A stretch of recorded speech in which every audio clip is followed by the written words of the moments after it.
And so, with that, we also had a new business imperative. I think as we all appreciate as learning professionals, the rate of change, the way things are evolving, learning now really a top concern for both CHROs and CEOs. I think the top 5 for the first time perhaps in history. I think if you follow Josh Burson's work in terms of the human capital trends, learning's been continually elevated up the ladder of prioritization or hierarchical importance for some time now. And we were acutely aware of the talent risk and of course the delta between what our businesses, GBUs and functions were looking for and what the traditional HR L&D function was able to provide with our own budgets that were declining or being reduced, our limited resources and so on.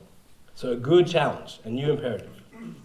And so for us, we saw a unique opportunity. Whilst moving through transformation, we knew we had to start now to begin to reinvigorate the employee base, to begin to really build back belief, to start to cultivate a new mindset. If you've been through turnaround for 5 or 6 years and then transformation, it's all about fix and turnaround. But what we started to need was more growth, innovation. It's a different philosophy, it's a different way of thinking.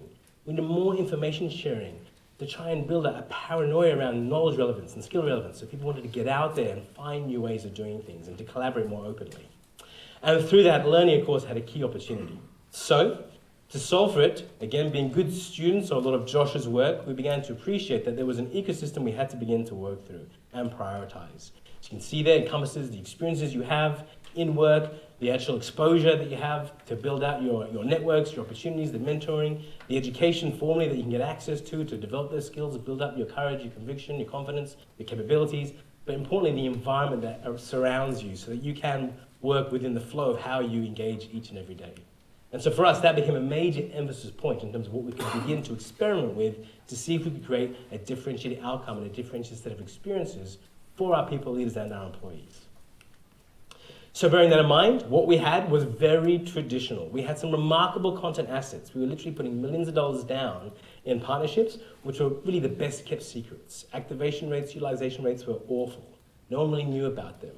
We had an LMS that served its purpose, it tracked what we did, who had completed what, but the experience was pretty awful.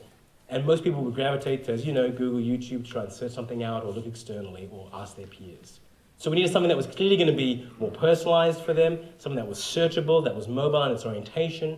We needed to think about this possibility of what curation could bring to us. We'd heard the term, we didn't really know what that meant.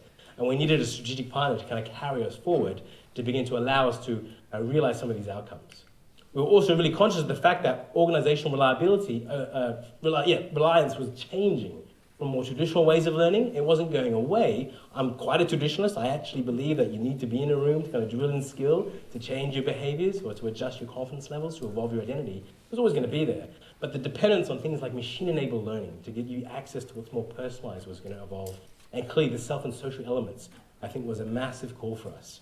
We were very inspired by a saying or a quote from an old CEO of HPE from the late 90s, Lou Platt, who was known for saying that if HPE knew what HPE knows, we'd be 3 times as productive.